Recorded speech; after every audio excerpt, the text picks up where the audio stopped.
ചൂരൽമല ദുരന്ത ബാധിതർക്കായി സമാഹരിച്ച ഫണ്ട് ദുർവിനിയോഗം ചെയ്ത കോൺഗ്രസ്, യൂത്ത് കോൺഗ്രസ്, ലീഗ് പാർട്ടികളുടെയും പ്രിയങ്ക ഗാന്ധിയുടെയും നിഷേധാത്മക നിലപാടിൽ പ്രതിഷേധിച്ച് മനുഷ്യച്ചങ്ങല നടത്താനൊരുങ്ങി LDF.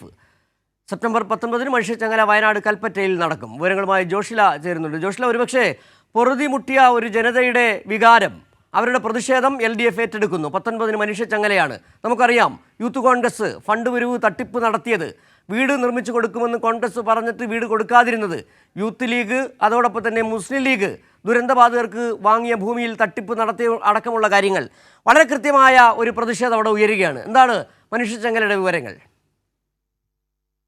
ചൂരൽമല ദുരന്ത ബാധിതർക്കായി സമാഹരിച്ച ഫണ്ട് ദുർവിനിയോഗം ചെയ്ത കോൺഗ്രസ്, യൂത്ത് കോൺഗ്രസ്, ഇന്ത്യൻ യൂണിയൻ മുസ്ലിം ലീഗ് എന്നീ പാർട്ടികളുടെയും അതുപോലെ തന്നെ പ്രിയങ്ക ഗാന്ധി MP-യുടെ നിഷേധാത്മക നിലപാടിലും പ്രതിഷേധിച്ചുകൊണ്ടാണ് സെപ്റ്റംബർ 19 കൽപ്പറ്റയിൽ പ്രതിഷേധ മനുഷ്യച്ചങ്ങല സൃഷ്ടിക്കാൻ ഇടതുമുന്നണി ജില്ലാ കമ്മിറ്റിയുടെ നേതൃത്വത്തിൽ തീരുമാനമെടുത്തിരിക്കുന്നത്.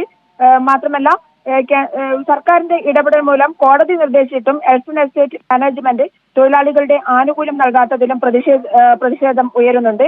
യൂത്ത് കോൺഗ്രസ് 30 വീടിന്റെ പ്രഖ്യാപനം നടത്തി സമാഹരിച്ച ഫണ്ട് തട്ടിപ്പ് ദുരന്തബാധിതരോടുള്ള അവഹേളനമാണ്. DYFI 25 വീട് പ്രഖ്യാപിച്ച് 100 വീട് നിർമ്മാണത്തിനുള്ള 20 കോടി രൂപ മുഖ്യമന്ത്രിയെ ഏൽപ്പിച്ചു. യൂത്ത് കോൺഗ്രസ് പിരിച്ച ഫണ്ട് സംബന്ധിച്ച് ജനങ്ങളോട് കണക്ക് വെളിപ്പെടുത്തണം എന്നുള്ള ആവശ്യവുമായാണ് ഇത്തരത്തിൽ മനുഷ്യ ചങ്ങല സൃഷ്ടിക്കുന്നത്. കോൺഗ്രസ് ആപ്പ് ഉപയോഗിച്ച് പിരിച്ച ഫണ്ട് സംബന്ധിച്ച വസ്തുതകൾ വെളിപ്പെടുത്തണമെന്നുള്ള ആവശ്യവും ഉയരുന്നുണ്ട്. ഇന്ത്യൻ യൂണിയൻ മുസ്ലിം ലീഗ് ആകട്ടെ കമ്പോള വിലയേക്കാൾ 10 മടങ്ങ് വില നൽകി തോട്ടഭൂമി ബോധപൂർവം വാങ്ങി സാമ്പത്തിക ദുർവിനിയോഗം നടത്തിയിരിക്കുകയാണ്. അതും ദുരന്ത ബാധിതരുടെ പേരിൽ പിരിച്ച ഫണ്ട് ഉപയോഗിച്ചാണ് ഇത്തരത്തിൽ സാമ്പത്തിക ദുർവിനിയോഗം നടത്തിയിരിക്കുന്നത്. 25,000 മുതൽ 35,000 രൂപ വരെ സെന്റിന് വിലയുള്ള പ്രദേശത്തിന് 1.25 ലക്ഷം രൂപ വിലക്കാണ് സെന്റിന് ഭൂമി വാങ്ങിയിട്ടുള്ളത്. ഭൂമിയുമായി ബന്ധപ്പെട്ട് തരംമാറ്റ വിഷയങ്ങൾ ലാൻഡ് ബോർഡിന്റെ പരിഗണനയിലാണ്. വീട് നിർമ്മാണത്തിന് 105 അപേക്ഷകരുടെ പേരിൽ ഭൂമി രജിസ്റ്റർ ചെയ്ത് തലയൂരാനുള്ള ലീഗിന്റെ നടപടി അധാർമികവും അപേക്ഷകരോടുള്ള വഞ്ചനയുമാണ്. കൽപ്പറ്റ മണ്ഡലവുമായി ബന്ധപ്പെട്ട് നടന്ന ഈ വൻ സാമ്പത്തിക തട്ടിപ്പിൽ MLA-യുടെ നിലപാട് ജനങ്ങളോട് വ്യക്തമാക്കണം. അതുപോലെ തന്നെ വയനാട് MP പൂർണ്ണ പരാജയമാണ്. ചൂരൽമല ദുരന്ത ബാധിതർക്ക് മുഖ്യമന്ത്രിയുടെ ദുരിതാശ്വാസ നിധിയിലേക്ക് ഫണ്ട് നൽകാനുള്ള സാമാന്യ മാനുഷിക നിലപാട് പോലും അവർ സ്വീകരിച്ചിട്ടില്ല. ചൂരൽമല ദുരന്തത്തിൽ അന്തരിച്ചവരുടെ ചരമവാർഷികത്തിൽ എല്ലാവരും പങ്കെടുത്തപ്പോൾ MP വിട്ടുനിൽക്കുകയാണ് ചെയ്തത്. വയനാടിന്റെ സ്വപ്ന പദ്ധതിയായ തുരങ്കത്തിന്റെ ഉദ്ഘാടന ചടങ്ങിനും MP വന്നിട്ടില്ല. എല്ലാ ഔദ്യോഗിക പരിപാടിയിലും പേരും ഫോട്ടോയും ഉൾപ്പെടുത്തി ഒന്നിനും വരാതെ സന്ദേശത്തിൽ മാത്രം ഒതുങ്ങുന്ന MP-യുടെ നിലപാട് വയനാട് പാർലമെന്റ് മണ്ഡലത്തിലെ വോട്ടർമാരോടുള്ള വെല്ലുവിളി കൂടിയാണ്. ഇതിലൊക്കെയുള്ള പ്രതിഷേധമായാണ് മനുഷ്യച്ചങ്ങല സൃഷ്ടിക്കാൻ LDF നേതൃത്വത്തിൽ തീരുമാനം എടുത്തിരിക്കുന്നത്. സെപ്റ്റംബർ 19 ഈ ഒരു മനുഷ്യച്ചങ്ങല സൃഷ്ടിച്ച് പ്രതിഷേധ ജ്വാലയായി മാറാനാണ് LDF-ന്റെ തീരുമാനം. ജോഷ്ല പറഞ്ഞതുപോലെ തന്നെ ഈ പ്രിയങ്ക ഗാന്ധി എന്ന് പറയുന്ന MP, വയനാടിന്റെ MP, മുഖ്യമന്ത്രിയുടെ ദുരിതാശ്വാസ നിധിയിലേക്ക് പോലും ഫണ്ട് നൽകുന്നില്ല. അവിടെ എന്ത് സംഭവിച്ചു എന്ന് അന്വേഷിക്കാൻ പോലും തയ്യാറാകുന്നില്ല. ഒരു മുന്നണി ആകപ്പാടെ, അതായത് ദുരന്തങ്ങളിൽ സാധ്യത കണ്ടെത്തുന്ന ഒരു മുന്നണിയായി UDF മാറിയിരിക്കുന്നു എന്ന് വയനാട്ടിലെ ജനങ്ങൾക്ക് മാത്രമല്ല കേരളത്തിലെ ജനങ്ങൾക്ക് ബോധ്യപ്പെട്ടിട്ടുണ്ട്. എന്തൊക്കെ തട്ടിപ്പാണ് നടത്തിയത്?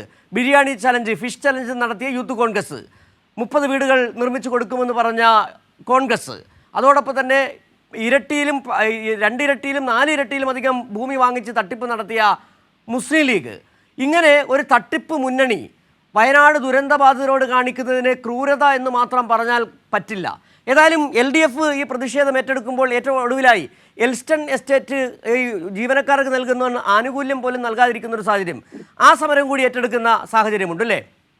തീർച്ചയായും തൊഴിലാളികളുടെ പക്ഷത്തു നിന്നും ഒരു സമരം നടത്താൻ തന്നെയാണ് LDF തീരുമാനിച്ചിരിക്കുന്നത്. കാരണം സർക്കാർ കൃത്യമായി എൽസ്റ്റൺ എസ്റ്റേറ്റ് തൊഴിലാളികൾക്ക് പണം നൽകാനായി തീരുമാനമെടുത്തിട്ടുണ്ട്. അത് മാനേജ്മെന്റിനെ അടക്കം അറിയിച്ചിട്ടുണ്ട്. എന്നാൽ മാനേജ്മെന്റ് അതിന് തയ്യാറായിട്ടില്ല ഇതുവരെ. അതുകൊണ്ട് തന്നെ ആ തൊഴിലാളികളെ കൈവിടാൻ LDF തീരുമാനിച്ചിട്ടില്ല. അവർക്കടക്കം ആനുകൂല്യം ലഭ്യമാക്കണം എന്നുള്ളത് തന്നെയാണ്. മാത്രമല്ല, സർക്കാർ അവർക്ക് ഓണക്കിറ്റ് അടക്കം നൽകാൻ വേണ്ടി തീരുമാനമെടുത്തിരിക്കുകയാണ്. അത്തരത്തിൽ വലിയ ഒരു തൊഴിലാളി ബോധത്തിന്റെ മാത്രമല്ല, ജനങ്ങളുള്ള ദുരന്തബാധിതരായ ജനങ്ങളെ വഞ്ചിക്കരുത് എന്നുള്ള ഒരു പ്രതിഷേധ സ്വരം കൂടി ഉയർത്തുകയാണ്. അത് മാത്രമല്ല, മറ്റൊരു കാര്യം കൂടിയുണ്ട് സിജു. ദുരന്തം നടന്നിട്ട് 1 വർഷം പിന്നിട്ടിട്ടും കേന്ദ്ര സർക്കാർ ഭരണഘടനാപരമായി നൽകേണ്ട സാമ്പത്തിക സഹായം ഇതുവരെ നൽകിയിട്ടില്ല. കേരളത്തോടുള്ള കടുത്ത രാഷ്ട്രീയ വിവേചനമാണിത്. പ്രധാനമന്ത്രി നരേന്ദ്രമോദി സന്ദർശനം നടത്തി തിരിച്ചുപോയതല്ലാതെ ഒന്നും ചെയ്തിട്ടില്ല. ഇത്ര മനുഷ്യത്വമില്ലാത്ത ഒരാൾ രാജ്യത്തിന്റെ പ്രധാനമന്ത്രിയായതിൽ ഖേദിക്കുന്നു എന്നാണ് അല്പസമയം മുൻപ് LDF നടത്തിയ വാർത്താ സമ്മേളനത്തിൽ സംസ്ഥാന കമ്മിറ്റി അംഗം CPIM സംസ്ഥാന കമ്മിറ്റി അംഗം CK ശശീന്ദ്രൻ അടക്കമുള്ളവർ പറഞ്ഞിട്ടുള്ളത്. സംസ്ഥാന സർക്കാർ ദുരന്തബാധിതരെ ചേർത്തുപിടിച്ച് മാതൃകാപരമായ നടപടികൾ സ്വീകരിക്കുകയാണ്. ടൗൺഷിപ്പ് നിർമ്മാണം പുരോഗമിക്കുകയാണ്. ടൗൺഷിപ്പ് ലോകോത്തര മാതൃകയിൽ ദുരന്തബാധിതർക്ക് പുത്തൻ ജീവിതം നൽകും എന്നുള്ള പ്രതീക്ഷയിലാണുള്ളത്. അതുകൊണ്ട് തന്നെ ഇത്തരത്തിൽ കേന്ദ്ര സർക്കാരിന്റെ അവഗണന, അതുപോലെ തന്നെ വയനാട് MP-യുടെ അവഗണന, മറ്റൊരു തരത്തിൽ UDF-ന്റെ മൊത്തത്തിലുള്ള വഞ്ചന, അതായത് ദുരന്തബാധിതരുടെ പേര് പറഞ്ഞ് ഫണ്ട് പിരിച്ച് തട്ടിപ്പ് നടത്തുക, ഇതിലൊക്കെ തന്നെ പ്രതിഷേധിച്ചുകൊണ്ടാണ് സെപ്റ്റംബർ 19-ന് മനുഷ്യച്ചങ്ങല സൃഷ്ടിക്കാൻ ഇടതുമുന്നണി നേതൃത്വത്തിൽ തീരുമാനമെടുത്തിരിക്കുന്നത്. ജോഷ്ല നേരത്തെ പറഞ്ഞ പോലെ തന്നെ കേന്ദ്ര സർക്കാരിന്റെ അവഗണന, മോദി അവിടെ വന്ന് ഷോ നടത്തിപ്പോയതാണ്. ₹1 ഒരു ചില്ലിക്കാശ് വയനാട് ദുരന്തബാധിതർക്ക് നൽകാത്ത കേന്ദ്ര സർക്കാരിന്റെ നടപടി. അതായത് ഈ ജനങ്ങൾക്ക് വേണ്ടി നിലകൊള്ളുന്നത് സംസ്ഥാന സർക്കാർ മാത്രമാണ്. ആ പലരുടെയും, ആ വീട് നഷ്ടപ്പെട്ട പലരുടെയും ആ കുടുംബങ്ങൾക്ക് ഇപ്പോഴും വാടക നൽകുന്നുണ്ട്. അവിടെ വയനാട് ടൗൺഷിപ്പ് പദ്ധതി അത് കാര്യക്ഷമമായി പുരോഗമിച്ചുകൊണ്ടിരിക്കുന്നു. ഇങ്ങനെ ഒരു സർക്കാർ ശ്രമം നടത്തുമ്പോഴാണ് പ്രതിപക്ഷം, സംസ്ഥാനത്തെ പ്രതിപക്ഷം എന്ന് പറയുന്ന UDF മുന്നണിയും ഒപ്പം തന്നെ കേന്ദ്ര സർക്കാരും ഈ ദുരന്തബാധിതരോട് കൂടുതൽ ക്രൂരത കാട്ടിക്കൊണ്ടിരിക്കുന്നത്. സമരം അവർക്കെതിരെ കൂടിയാണ്, കേന്ദ്ര സർക്കാരിനെതിരെ കൂടിയാണ്. തീർച്ചയായും കേന്ദ്ര സർക്കാരിനെതിരെയുള്ള ശക്തമായ ഒരു പ്രതിഷേധം കൂടിയായിരിക്കും ഇത്.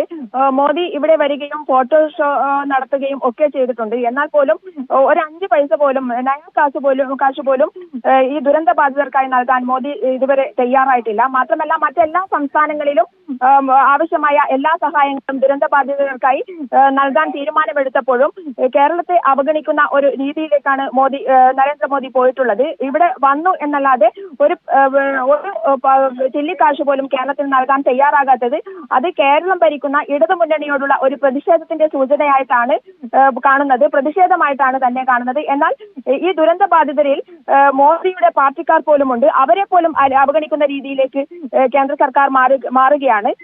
അത്തരത്തിൽ കേരളത്തോട് മാത്രമല്ല ദുരന്ത ബാധിതരോട് കാണിക്കുന്ന മനുഷ്യത്വരഹിതമായ ഈ ഒരു രീതി അത് തുറന്നു കാട്ടുകയും പ്രതിഷേധം അറിയിക്കുകയും ചെയ്യുക എന്നുള്ളത് തന്നെയാണ് ഇടതുമുന്നണി ജില്ലാ കമ്മിറ്റിയുടെ തീരുമാനം. ആ പ്രതിഷേധമായിരിക്കും 19-ന് നടക്കുന്ന മനുഷ്യ ചങ്ങലയിൽ കൃത്യമായും പ്രതിഫലിക്കുക. ജോഷ്ല, ഒരു കാര്യം കൂടി ഇതിൽ പറഞ്ഞു പോകേണ്ടതുണ്ട്. കാരണം ഈ സംസ്ഥാന സർക്കാരിനൊപ്പം ചേർന്ന് ദുരിതാശ്വാസ പ്രവർത്തനങ്ങളിൽ വീട് വെച്ച് കൊടുക്കുന്ന അടക്കമുള്ള കാര്യങ്ങൾ പങ്കാളികളാകില്ല. കാരണം വിശ്വാസമില്ലെന്നായിരുന്നു കോൺഗ്രസിൻ്റെ, KPCCയുടെ, UDF-ന്റെ നിലപാട്. ഇപ്പോൾ എവിടെയാണ് വീട് വെച്ച് കൊടുക്കുന്നതെന്ന് ചോദിക്കുമ്പോൾ മറുപടി പറയാൻ കോൺഗ്രസ് അധ്യക്ഷന് കൂടും, അതായത് KPCC പ്രസിഡന്റിന് പോലും കഴിയാത്ത സാഹചര്യം. ആരാണ് പിരിച്ചത്, എവിടെയാണ് പിരിച്ചത്, എത്ര രൂപ പിരിച്ചു എന്ന് പോലും മറുപടി പറയാൻ കഴിയാത്ത തരത്തിലേക്ക് ആ മുന്നണി തട്ടിപ്പ് മുന്നണിയായി മാറിയിരിക്കുന്നു. ഇവിടെ എടുത്തു പറയേണ്ട മറ്റൊരു കാര്യമുണ്ട്. DYFI പോലുള്ള സംഘടന നടത്തിയ ഇടപെടലുകൾ 20 കോടി രൂപയാണ് ദുരിതാശ്വാസ നിധിയിലേക്ക് വീട് വെച്ച് കൊടുക്കാൻ DYFI സമാഹരിച്ചത്. ഇതാണ് ഒരു സർക്കാരിനൊപ്പം, LDF സർക്കാർ ഇച്ഛാശക്തിയോടുകൂടി ജനങ്ങൾക്കൊപ്പം നിൽക്കുന്നു. അതോടൊപ്പം തന്നെ DYFI പോലുള്ള യുവജന സംഘടനകൾ നിൽക്കുമ്പോഴാണ് UDF മുന്നണിയുടെ, പ്രിയങ്ക ഗാന്ധിയുടെ, യൂത്ത് കോൺഗ്രസിൻ്റെ, ലീഗിൻ്റെ ഈ തട്ടിപ്പ്, ദുരന്തങ്ങളിൽ സാധ്യത കണ്ടെത്തുന്ന ഈ തട്ടിപ്പിനെ കുറിച്ച് ജനങ്ങളെ കൂടുതൽ ബോധവൽക്കരിക്കേണ്ടുള്ളത്. അതിൻ്റെ ഭാഗം തന്നെയാണ് ഈ മനുഷ്യച്ചങ്ങലയും. തീർച്ചയായും സിജു, യൂത്ത് കോൺഗ്രസ് 30 പേര് പ്രഖ്യാപനം നടത്തി സമാഹരിച്ച ഫണ്ട് തട്ടിപ്പ് ദുരന്ത ബാധിതരുള്ള അവഹേളനമാണ്. ഇത് തുറന്നു കാട്ടേണ്ടത് തന്നെയാണ്. ഇതൊക്കെ തന്നെ മറ്റു പ്രശ്നങ്ങളിൽ അലിഞ്ഞില്ലാതാകുന്ന ഒരു സ്ഥിതിയിലേക്ക് പോകാൻ യൂത്ത് കോൺഗ്രസ് മാത്രമല്ല കോൺഗ്രസ് അടക്കം ശ്രമിക്കുന്നു. മറ്റു വിഷയങ്ങളിലേക്ക് ശ്രദ്ധ തിരിച്ചുവിടുന്നു.